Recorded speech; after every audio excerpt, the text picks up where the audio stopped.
আসসালামু আলাইকুম রহমতুল্লাহি ওবরাকাতুহু। আলহামদুলিল্লাহ, আশা করি আপনারা সকলেই ভালো আছেন। দিনী আলোচনায় আপনাদের সবাইকে স্বাগতম।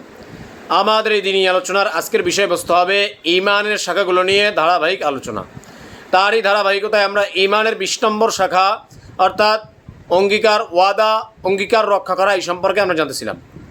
এই সম্পর্কে আমরা জানতে গিয়ে জেনেছিলাম যে কিছু মুসলমান, কিছু মুমিন ব্যক্তিরা আছে যারা আল্লাহ তাআলার সাথে কৃত ওয়াদা রক্ষা করার জন্য জীবন দিয়ে দিয়েছেন, অথবা কেউ আপনার অপেক্ষায় আছেন যে কখন আল্লাহ তাআলার সাথে কৃত ওয়াদা রক্ষা করার জন্য জীবন দিবেন।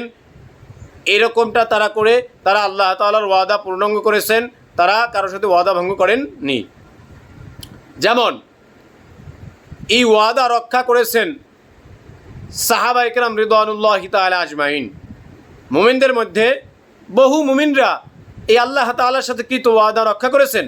তারা দুনিয়ায় মানুষদের সাথে কৃত ওয়াদাও রক্ষা করেছেন এবং আল্লাহ পাক রব্বুল আলামিনের সাথে যে কৃত ওয়াদা, যে ঈমান অবস্থায় থাকা, আল্লাহ তাআলার হুকুম আহকামকে পালন করা, আল্লাহ তাআলার হুকুম আহকামের জন্য নিজের জীবন দিয়ে দেওয়া, এই যে ওয়াদা, এই যে অঙ্গীকারবদ্ধ হয়ে আল্লাহ তাআলার কাছ থেকে এসেছেন, এই ওয়াদা রক্ষা করার জন্য মুমিনদের মধ্য থেকে বহু এরকম লোক ছিলেন যারা সবসময় প্রস্তুত ছিলেন। যেমন তার মধ্য থেকে সাহাবায়ে কেরাম রিদওয়ানুল্লাহি তাআলা আজমাইনদের দিকে তাকালেই আমরা বুঝতে পারি। হযরত আবু বকর সিদ্দিক রাদিয়াল্লাহু তাআলা আনহু, তিনি কি আল্লাহ তাআলার সাথে কৃত ওয়াদা পূরণ করেননি? করেছেন। হযরত ওমর ফারুক রাদিয়াল্লাহু তাআলা আনহু, তিনিও আল্লাহ তাআলার সাথে কৃত ওয়াদা পূর্ণাঙ্গ করেছেন। এরপরে ওসমান গনি, আলী রাদিয়াল্লাহু তাআলা আনহু, এবারে আবু হুরায়রা রাদিয়াল্লাহু তাআলা আনহু, এরপরে আপনার আরও যে সাহাবায়ে কেরাম রিদওয়ানুল্লাহি তাআলা আজমাইন তারা যে ছিলেন, তারা সবাই আল্লাহ তাআলার সাথে কৃত ওয়াদা তারা রক্ষা করার জন্য নিজের জীবন দিয়ে দিয়েছেন, তারপরে আল্লাহ তাআলার ওয়াদা রক্ষা করেছেন। তো যারা আল্লাহ তাআলার ওয়াদা রক্ষা করেছেন, চিন্তা করেন তারা মানুষের ওয়াদাও কিভাবে রক্ষা করতে পেরেছেন, কিভাবে ওয়াদা রক্ষা করেছেন। এই যে সাহাবায়ে কেরাম রিদওয়ানুল্লাহি তাআলা আজমাইন, তারা আল্লাহ তাআলার সাথে যে কৃত ওয়াদা, যে আল্লাহর জন্য যা কিছু আছে সব কিছু আল্লাহর জন্য, আল্লাহ তাআলার ইবাদত করা, আল্লাহ তাআলার জন্য নিজের জীবন দিয়ে দেওয়া, এই যে ওয়াদা তারা করেছেন, এই ওয়াদা কিভাবে পূর্ণাঙ্গ করেছেন, এটা আমরা বুখারী শরীফের ইমাম বুখারী রহমতুল্লাহ আলাইহি কর্তৃক লিখিত জিহাদ, কিতাবুল জিহাদের অধ্যায়ে একটা হাদিস আমরা শুনলেই বুঝতে পারবো। আনাস ইবনে মালিক রাদিয়াল্লাহু তাআলা আনহু থেকে বর্ণিত, তিনি বলেন, আমার চাচা নদর রাদিয়াল্লাহু তাআলা আনহু, তিনি রাসূলুল্লাহ সাল্লাল্লাহু আলাইহি ওয়াসাল্লামের কাছে আসলেন। আসার পরে বললেন, ইয়া রাসূলুল্লাহ, বহু যুদ্ধ গেছে, বা এই যে যুদ্ধটা গেছে, অর্থাৎ এই ঘটনাটা ঘটতেছে, এই কথাটা বলতেছেন বদরের যুদ্ধের পরে। তো তিনি নদর রাদিয়াল্লাহু তাআলা আনহু, আনাস ইবনে নদর রাদিয়াল্লাহু তাআলা, তিনি বলতেছেন যে ইয়া রাসূলুল্লাহ, এই যে যুদ্ধটা গেল, এই যুদ্ধটায় আমি অংশগ্রহণ করতে পারি নাই। এই যে কাফেরদের বিরুদ্ধে আপনি লড়াই করলেন, আপনি জিহাদ করলেন, কাফেরদের বিরুদ্ধে আপনি যে আপনার ময়দানে মাঠে যুদ্ধ করলেন, এটাতে তো আমি অংশগ্রহণ করতে পারিনি। মানে তার মনে একটা আফসোস, তার মনে একটা আকাঙ্ক্ষা, তার মনে একটা জিদ রয়ে গেছে যে বদরের যুদ্ধে নবী করিম সাল্লাল্লাহু আলাইহি ওয়াসাল্লাম সহকারে অসংখ্য সাহাবী, 313 জন সাহাবী, তারা আল্লাহ তাআলার জন্য, আল্লাহর দ্বীনের জন্য কাফেরদের বিরুদ্ধে লড়াই করেছে, কিন্তু আমি করতে পারিনি। এই আফসোসটা তার মধ্যে রয়ে গেছে। কেন রয়ে গেছে?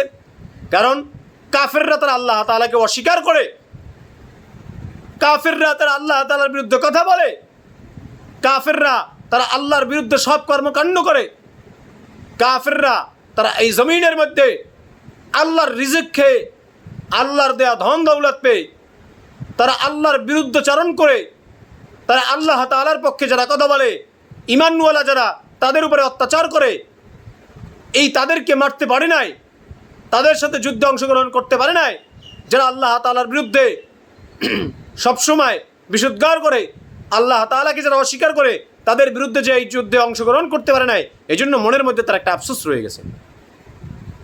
কীরকম তাদের ঈমানটা ছিল, যে আল্লাহ তাআলার বিরুদ্ধে কাফের মুশরিকরা সার্বক্ষণিক কাজ করে, আল্লাহ তাআলাকে অস্বীকার করে, তাদেরকে মারার জন্য তিনি ব্যাকুল ছিলেন। কিন্তু আফসোস আজকে আমাদের ঈমান দেখলে কি মনে হয়, আহা আজকে আমার আল্লাহর বিরুদ্ধে আইন পাশ হয়, আজকে আমার আল্লাহর বিরুদ্ধে কথা হয়, রাসূলুল্লাহ সাল্লাল্লাহু আলাইহি ওয়াসাল্লামকে নিয়ে কটূক্তি করা হয়, কিন্তু রাষ্ট্রের বড় একটা সমাজ, রাষ্ট্রের বড় একটা অংশ আজকে পার্লামেন্টে বসে কুখ্যাত খুনিদের মতো, কুখ্যাত অসভ্যদের মতো সেখানে বসে এগুলোকে তারা কিছু মনেই করে না।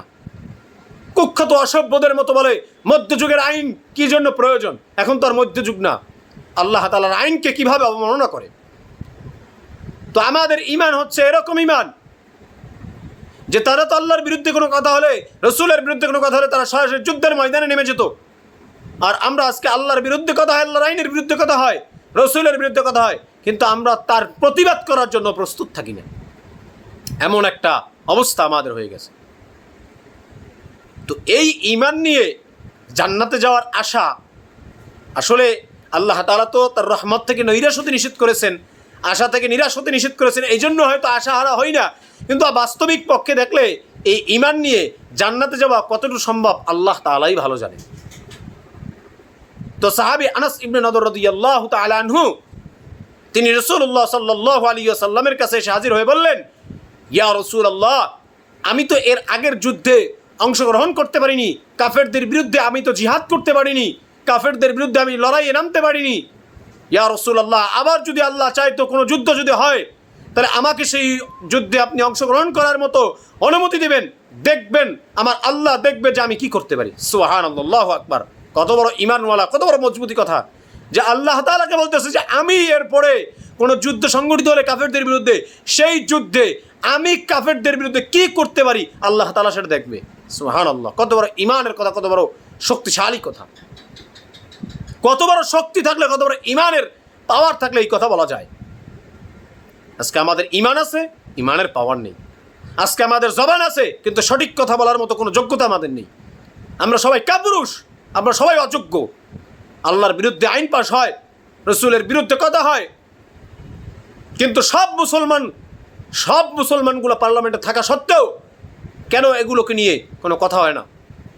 একজনে বললে সেখানে সবাই এক বাক্যে যে এটা নিয়ে আর কোনো কথা হবে না, বাস এই আইনটাই পাস, কিন্তু সেটাতে কেউ সায় দেয়, কেউ সায় দেয় না, শুধু আইনের প্রক্রিয়া দেয়। আল্লাহর সাথে আইনের প্রক্রিয়া দেখাও, আল্লাহর আইনের বিরুদ্ধে ঘাড় মোড়াও, ঘাড় তারা আমি আল্লাহ ছুটিয়ে দেবে, সবারই একদিন মৃত্যুবরণ করতে হবে। তো এই আনাস ইবনে নদর রাদিয়াল্লাহু তাআলা আনহু এই কথা বলার পরে এরপরে কি ঘটনা ঘটলো, আল্লাহ যদি তৌফিক দান করেন ইনশাআল্লাহ আগামী পর্বে সেই বিষয়ে বিস্তারিত আলোচনা করব।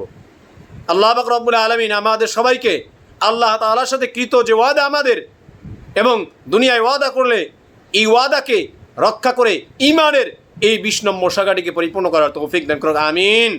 ওয়া আখির দাওয়ানা আলহামদুলিল্লাহি রাব্বিল আলামিন। আসসালামু আলাইকুম ওয়া রাহমাতুল্লাহি ওয়া বারাকাতুহু।